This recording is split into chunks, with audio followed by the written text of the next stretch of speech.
बात केदारनाथ धाम की। यहां पर कल सुबह 8 बजे कपाट खुलने का मुहूर्त है। इसके बाद 23 अप्रैल को बद्रीनाथ धाम के कपाट खोले जाएंगे। इसके पहले बाबा केदार की डोली गौरीकुंड से केदारनाथ के लिए रवाना हो चुकी है। आज शाम डोली केदार धाम पहुंचेगी और इसी यात्रा में हजारों श्रद्धालु शामिल हुए हैं।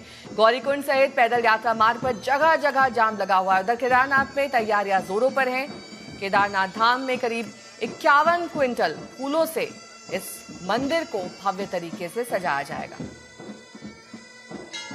अभी क्योंकि आज से ऑफिशियली आप कह लीजिए कि ट्रैकिंग जो है वो शुरू हुई है, तो अभी तैयारियां चल ही रही हैं। और जैसा कि हमने आपको बताया शुरू से, जब से हम पहुंचे हैं ऊखीमठ और तब से हम आपको तस्वीरें दिखा रहे हैं कि देखिए मौसम की दुश्वारियां रही है। जब पिछली बार हम केदारनाथ आए थे तब बर्फ से ढकी ये चोटियां नहीं थी। अपने कैमरामैन संजय को मैं कहूंगी जरा दिखाइए, चारों तरफ आपको बर्फ से ढकी ये चोटियां मिलेगी। 2 साल पहले जब मैं आई थी तब इस तरह से बर्फ से ढकी हुई ये चोटियां थी।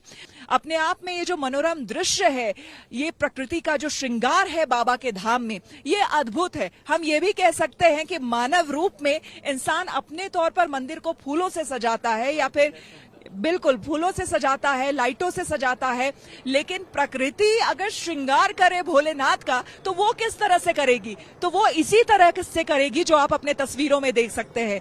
अगर हम ये मान ले कि प्रकृति ने ये श्रृंगार किया है, तो देखिए बाबा के दरबार में किस तरह से अगर मानव श्रृंगार कर रहा है तो वो फूलों से नीचे सजा रहा है। और ऊपर आप देख सकते हैं कि किस तरह से बर्फ से ये चोटियां ढक चुकी हैं, सफेद बिल्कुल हो चुकी है, बर्फ की चादर में लिपटी हुई है ये चोटियां, और ये बेहद खूबसूरत लग रही है। जाहिर सी बात है, बाबा का धाम केदारनाथ, जहां कहते हैं कि खुद भोलेनाथ जो है वो निवास करते हैं, और यहाँ की जो शक्ति है वो यहाँ आकर आपको महसूस हो सकती है कि आप इतनी अलौकिक शक्ति है इस जगह की, ऐसी शक्ति है कि आप आकर ही इसको महसूस कर सकते हैं।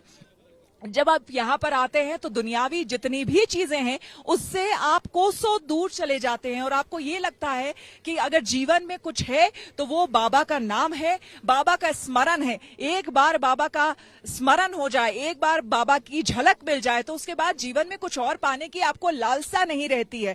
यहाँ पर आया हर एक भक्त इस वक्त यही अपने हृदय में महसूस कर रहा है, और यही समझ रहा है, जान रहा है, मान रहा है। और यही आपको बता दे, 6 महीने की अगर बाबा हमसे दूर रहते हैं, इस मंदिर से दूर रहते हैं, तो आप समझ जाइए कि भक्त भी 6 महीने तक एक तरह से तपस्या करते हैं कि बाबा से दोबारा कब मुलाकात होगी, बाबा के कब दोबारा दर्शन होंगे। तो आध्यात्म और प्रकृति का सबसे खूबसूरत संगम ये देखने को मिल रहा है।